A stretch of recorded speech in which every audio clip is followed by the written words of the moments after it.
Welcome to another video from my garage. In this video, I want to talk a little bit, the last couple of videos I've talked about potentially building a model railroad in my garage, because that's what you do when you have a garage. And I currently have, this is actually my old N-scale layout. If you follow my Twitch channel, you know for a while I was building this in my old apartment, and it has sat in storage for quite a while. And I have it here just kind of as a placeholder to help me visualize the layout. Now, in the last couple of videos that I've put out, I've talked about the track plan for an HO scale layout. And this actually is more or less what it would look like. It just would be wider, much wider. In fact, this layout comes out to here. The HO layout would come out to about here. And it would go all the way over here to this side here. Now, the current track plan that I would have a turntable and a balloon track here. Now, the balloon track would be a temporary track. The idea being, eventually I would actually remove the balloon track and instead have it be a single turn helix going down, and then it would run underneath the benchwork along here to a staging yard somewhere in here. And then in this corner, there would actually be the balloon track. And the idea for the balloon track is I could put a train on forward and it'll just go through staging, through the yard, through the helix, back up, balloon track, and go back down. And I can run it all day long, and I can put a webcam like right here and over here and do some cool live streamy stuff with it. That's one idea. Let's get back to visually what the layout would look like. So, roundhouse turntable, balloon track, a yard, which would go, oh, there's a motorcycle there, which would go to, I think about here is where I measured it would go to. And then you have about 6 inches to a foot of actual main line before your train disappears into a big helix that would be located right here. The helix would be, I think I measured it out and did the math, it would be 8 turns going around and around 8 times coming up here. And then you'd have a upper deck that would have a passing siding, basically for a runaround track. There'd be a lumber mill, or not a lumber mill, a lumber yard up here. Over here would be a food processing plant, and then another balloon track right here. During normal car operations, you would not use either one of the balloon tracks. So you'd run your locomotive out, you'd build your train in the yard, you'd go to the helix, you'd go up, you'd do a runaround move at the passing siding, spot all your cars at this industry, spot all your cars at the lumber industry, pick up and do any pickups you need to do, come back into the yard, and then tie your locomotive down at the turntable at the end of your run. That's how it would work. But because one of the design requirements for my layout that I imposed on myself is continuous running, I want to be able to just go all day long, circle burning. I wanted to put the balloon tracks there.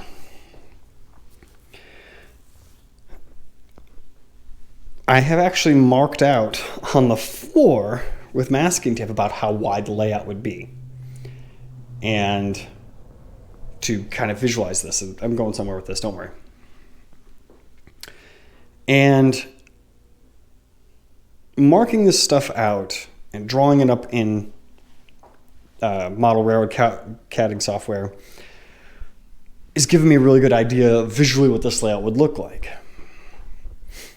One of my concerns is, well, I have a lot of concerns, and as I've been kind of mulling over this track plan, I've been thinking of the pros and cons, but one of my concerns is a majority of the layout is going to be here in the helix. You're going to have a yard, and you're going to have your industries, and you're not really going to have any mainline run that you're going to really get to enjoy, because it's all going to be in the helix.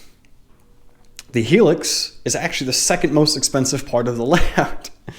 The yard is like $200 a track. The helix, I think, was like $190 estimated worth of track. And you're thinking, because you were going to have a turntable. Yes, I was going to 3D print my own turntable and keep the cost down.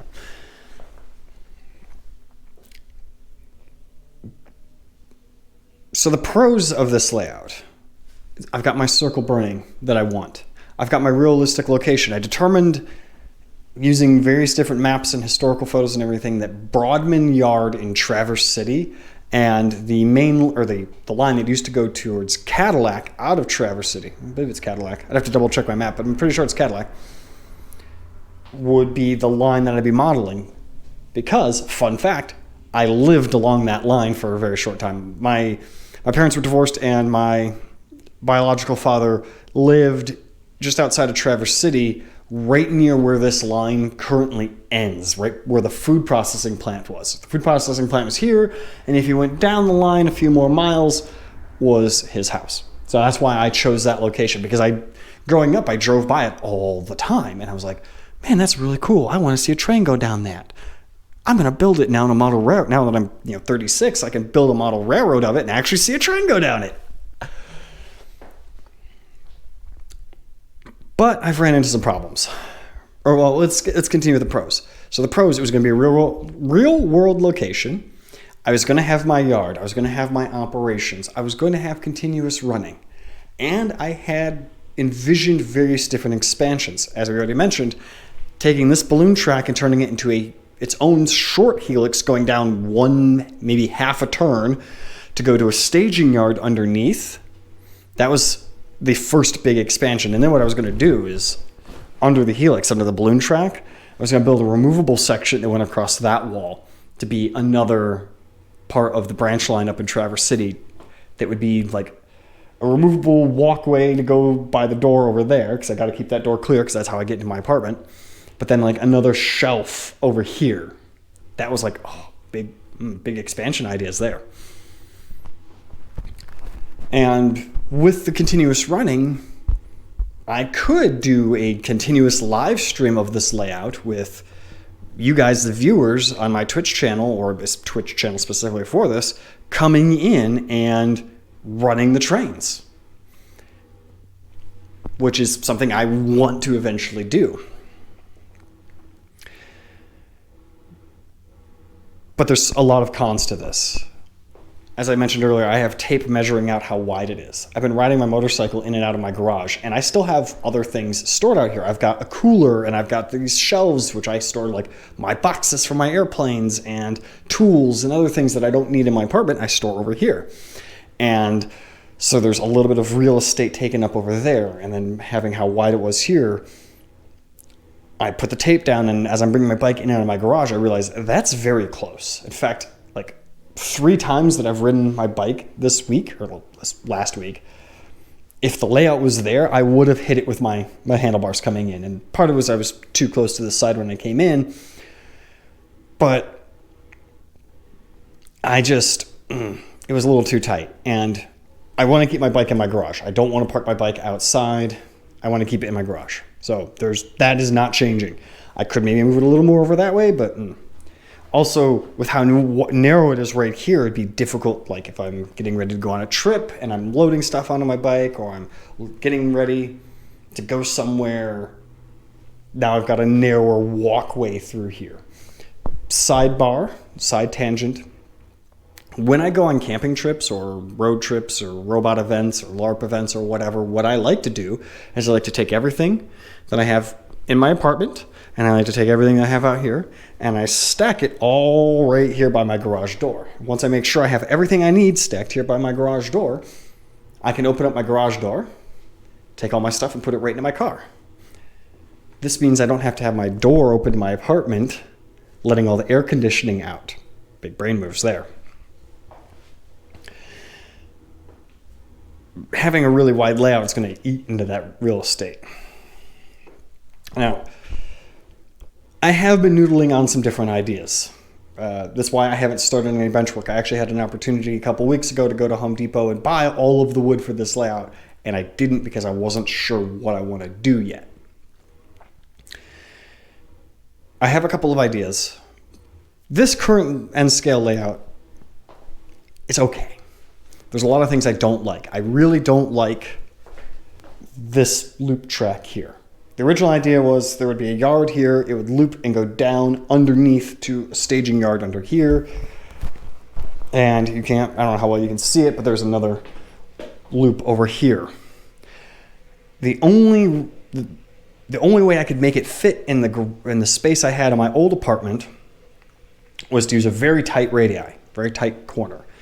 And because of that tight corner and how much height I needed to go, these are like a 3.5% grade, and they're really tight, and I don't like them. I really don't like those corners. That's why I kind of don't want to continue this iteration of this layout. It just isn't what I want. So I noodled on it. I was like, well, what if I redid this part of the benchwork, made this wider? I could do that. But I really don't want to go back to N scale. I want to move up to HO scale. I really want to go to 2 real low scale, but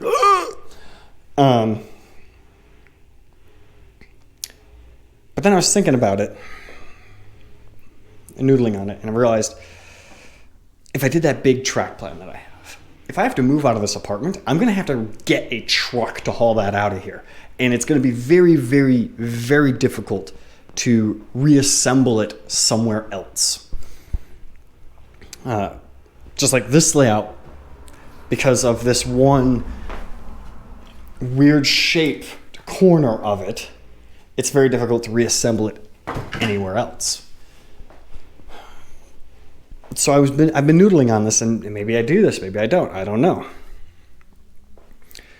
Is taking this sub-road bed, taking off these 4 pieces of wood. There's 1, 2, 3, and there's a 4th one here. So now this would just be a 18-inch wide rectangle. Building another 18-inch wide rectangle that comes down here and extends out to connect to this one here.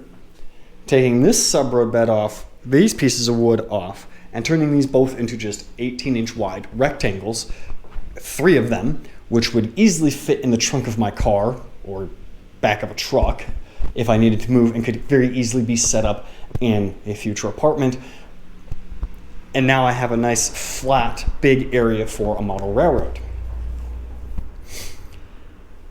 Throw down some pink foam on top of that, and now I've got an HO scale layout that's a flat level switching layout. And that's what I've been noodling on for a while. I've been trying to find inspiration. It does remove some of my design requirements. I would no longer have my continuous running that I want. I would no longer have the big thing I'd be losing is continuous running, which is what I want. I could still do a level of automation and allow you guys to control it by having, block control points with JMRI, where you say drive this train to here, and it goes and it stops at the end points of the layout, and you guys could hit a random button and a random train would drive. I could do something like that still. It does also leave me open for room for more expansion, because what I thought is, if I build this as big L shape, I could then build another one along this wall and have a lift gate removable section right there as a future expansion. Some advantages of switching this to just a single level point-to-point railroad. 1, I still have plenty of room to get my motorcycle in and out of here, plus any camping equipment, groceries, whatever I need to get through here and not bump into a railroad or my motorcycle while doing so. 2, it would be much easier to transport and move and relocate to a new apartment if I ever have to move out of here. I just recently renewed my lease, so I'm going to be here for another year, and my rent didn't go up at all. Actually, I think it went up like $100. Ooh. Second advantage, or another advantage of this, another pro, is it actually becomes much, much cheaper. The estimated cost for building the 2-deck layout was something like $800-900 of track. Obviously, I wouldn't be buying all of that in one go, I would be buying it, oh, I'm going to work on this yard today and I need to go get a couple switches. I'm going to buy $50, $60, $100 worth of track for the yard. All right, I'm working on this part. I'm going to buy a couple boxes of flex track. Cool. All right, I'm building the helix, that sort of thing.